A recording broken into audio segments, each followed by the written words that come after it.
പറ്റിയുള്ള മായാത്ത ഓർമ്മ. 2015 ഏപ്രിൽ 3-ാം തീയതി ബാംഗ്ലൂരിൽ നടന്ന പ്രഭാഷണത്തിനിടെ ബിൽ ഗേറ്റ്സ് ചോദിച്ചു, ഇനി വരുന്ന ദുരന്തം എന്ത്? ആ ദുരന്തത്തിനായി നമ്മൾ തയ്യാറെടുത്തിട്ടുണ്ടോ? 2019 ഡിസംബർ മാസത്തിൽ ചൈനയിൽ വുഹാൻ പട്ടണത്തിൽ പൊട്ടിപ്പുറപ്പെട്ട കൊറോണ വൈറസ് ലോകത്തെ മാറ്റിമറിച്ചു. നാം സോപ്പിട്ടു, മാസ്ക് ഇട്ടു. എന്നാൽ ഏറ്റവും വലിയ മാറ്റം സംഭവിച്ചത് വിദ്യാഭ്യാസത്തിലാണ്. കോവിഡ് കാലത്ത് വിദ്യാഭ്യാസം ചർച്ച ചെയ്യേണ്ട വിഷയം തന്നെ. കണ്ണുള്ളപ്പം കണ്ണിന്റെ വില അറിയില്ല എന്ന് നമ്മൾ കേട്ടിട്ടില്ലേ? അതേ കൂട്ടുകാരെ, കോവിഡ് കാലത്താണ് സ്കൂളിൽ പോയി പഠിക്കുന്നതിന്റെയും കൂട്ടുകാരുമായി വിശേഷങ്ങൾ പങ്കുവെക്കുന്നതിന്റെയും ബർത്ത്ഡേക്ക് മിഠായികൾ കൈമാറുന്നതിന്റെ വില നമ്മൾ അറിയുന്നത്. കോവിഡ് വ്യാപനം മൂലം വിദ്യാലയങ്ങൾ അടച്ചിടും എന്ന വാർത്ത കേട്ടപ്പോൾ കുട്ടികളായ ഞങ്ങളുടെ മനസ്സിൽ വികാരം സന്തോഷം ആയിരുന്നെങ്കിലും ആ സന്തോഷത്തിന് ഞങ്ങളുടെ മനസ്സിൽ ഒരു നീർക്കുമ്പളയുടെ ആശയം ഉണ്ടായിരുന്നുള്ളൂ.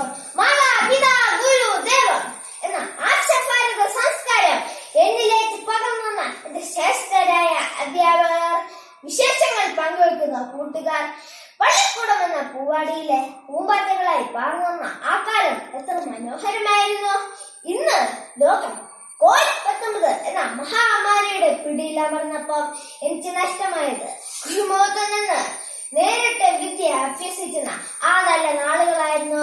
ക്ലാസ് ബെൽ അടിക്കുമ്പോൾ പുഞ്ചിരിയോടെ എത്തുന്ന ടീച്ചർ, ക്ലാസ് വിഷയങ്ങളോടൊപ്പം പുത്തൻ അറിവുകൾ പകർന്നു തരുന്നതും ഓരോ പീരീഡ് കൈകൊള്ളും മണിക്കിൽ പോവും. ഇപ്പൊ എന്റെ മനസ്സിൽ തെളിഞ്ഞു വരുന്നു പണ്ടത്തിന്റെ വിരസതയിൽ നിന്ന് ഓടി ഒളിക്കാൻ എന്റെ കൂട്ടുകാരുമൊത്തുള്ള പീരീഡുകൾ ഇന്നേക്ക് മന്ത്രിക്കുന്ന ഓർമ്മകളാണ്. പരീക്ഷകളുടെ ചൂടും അത് കഴിഞ്ഞുള്ള അവധി ആഘോഷങ്ങളുടെ കുളിർമയും ഇന്ന് ഓൺലൈൻ ക്ലാസുകളും ഓൺലൈൻ പരീക്ഷകളും കവർന്നെടുത്തപ്പം നഷ്ടം ഞങ്ങളുടെ കുഞ്ഞു മനസ്സുകൾക്കായിരുന്നു.